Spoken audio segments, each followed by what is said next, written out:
Hello and welcome to Economics and You. I am your host, Mr. Samuelson. Today, we are looking at the causes and indicators of business fluctuations. If you don't remember what business fluctuations are, well, let me give you a quick reminder. Remember this from last time, the business cycle? The fluctuations are the downs and the ups, and the downs and the ups and the downs and the ups of that business cycle. The idea that we don't have this steady growth rate. We have ups and downs. We call this business fluctuations, and economists have identified four main causes of those fluctuations. We have business investment, government spending, external factors, and psychological factors. Let's look at business investment. Here we have the idea that when businesses expect the economy to grow, they invest in capital, they buy new machinery, they hire new workers, they put money into this stuff because they're expecting the economy to grow. However, if they're expecting the economy to shrink, they're going to lay off workers and they're going to reduce expenses on capital and so on and so forth. This investment by itself, that is the expectations of businessmen, can trigger economic growth. If every major firm in the country believes that there will be economic growth and they all invest in their companies growing, guess what? The economy does actually grow. New inventions can drive this. New production techniques can trigger this. Okay, all of that stuff leads a business to believe that they are about to be more profitable and therefore they want to get ahead of the curve, beat their competitors, and be the first to grow. Business investment. Next, we have government spending. Taxes and spending both impact the economy. If you increase your taxes, this reduces the profitability of companies because consumers have less money to spend. Consumers spend less money, companies make less money, and therefore companies are less likely to expand. They might even contract their businesses a little bit. So taxes can lead to businesses shrinking. The reverse is true, however. If we were to decrease taxes, business spending might increase. Additionally, looking at government spending by itself, if the government is spending a whole bunch of money, let's say we're building a whole bunch of new roads and new bridges, as President Trump is saying that he wants to really do, this will provide a lot of jobs for the people who create asphalt and steel and build the actual bridge. And this employment makes more cash available in the economy so consumers can go out and buy ice cream cones, shoes, and live in bigger houses. External factors. Factors outside of our economy do have a big impact on our economy sometimes.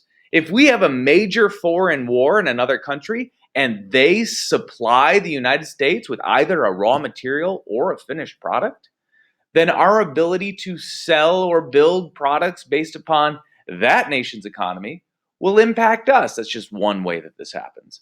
Another might be just a government policy. Let's say the government of Venezuela decides that they're going to stop exporting oil to the United States. Well, gee, that's going to increase energy costs, and businesses will have to sink more costs into producing things, which will reduce their profits. And with less profits, they're less likely to want to make it in the first place, and the economy starts to shrink. See how all this stuff ties together? Pretty cool, huh? All right, psychological factors. This is the stuff that doesn't necessarily have to impact the economy, but we believe it will. And since we believe it will, it does. This is when people just react out of fear or joy. An example of this was the GDP growth slowed, actually went into negative territory right after the 9/11 terrorist attacks. As we know in our country, there weren't any major significant follow-up attacks to 9/11. No other planes were blown up in the sky. No other buildings were blown up to this date.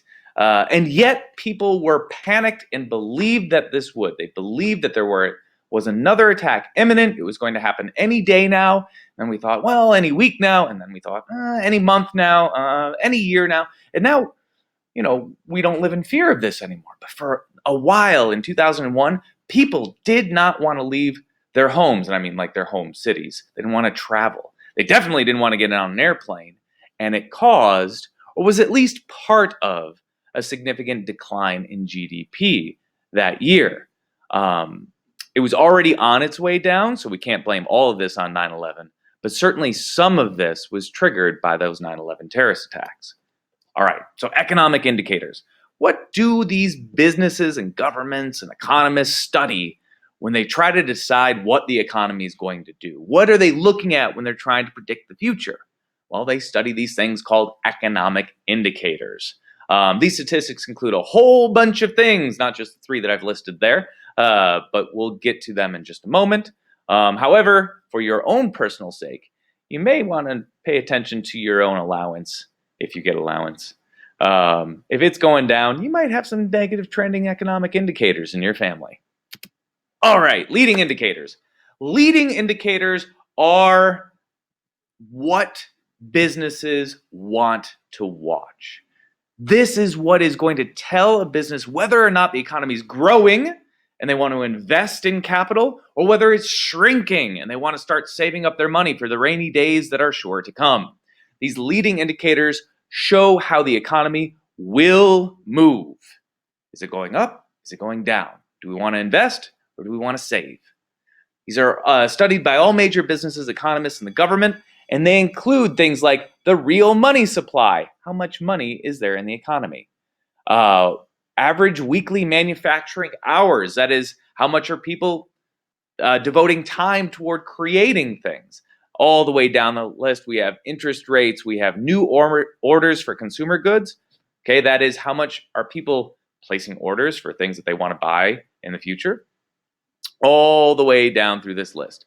And some of them are more valuable, more worth watching than others. How much money is there in the economy is something that they really pay attention to. Less likely to pay attention to new orders for durable goods, cars and whatnot. But all of them are indicators for how the economy will move. Coincident indicators are indicators that show how the economy is moving. So if the economy is going up, these numbers are going up. If the economy is going down, these numbers are going down at the same time. They include, surprise, surprise, GDP. GDP is the value of everything in our economy and would, of course, be a coincident economic indicator for how our nation's GDP is doing. But additionally, we have employees on non-agricultural payrolls. This is the net hiring and firing. Is employment going up or is employment going down? If it's going up, the economy's doing well. If it's going down, it's doing poorly. This is a pretty big gauge, the nation's unemployment or employment rate. And finally, we have the index of industrial production. That is, how much are we actually making? How much are our factories producing on the spot? That again is a good coincident indicator. Finally, our lagging indicators. Those things that only happen after the economy has already moved. Economists are more interested in this one than businesses or governments, because economists will study this to try to look at the trend of an overall business cycle and learn about its impacts on the country and how to predict how long a downturn might be. Lagging indicators include unemployment. Okay, so once we have large unemployment numbers, the longer a cycle goes, the larger the unemployment numbers are going to be. That is, long recessions have more unemployment than short recessions. Inflation, because remember, inflation happens when aggregate demand is outpacing aggregate supply. So you want to be paying attention to inflation numbers, or vice versa, deflation. We also have commercial and industrial loans outstanding. That is, how much money do companies still owe? Because if you owe a whole bunch of money, it's more difficult to expand and get out of an economic downturn. If you don't owe a whole bunch of money, that is, your business saw this downturn coming and started saving for it in advance, this number will be smaller and your overall economic downturn, your recession, will be shorter. All right, that was business fluctuations and economic indicators. Thank you for joining me today. I hope you learned something, and farewell.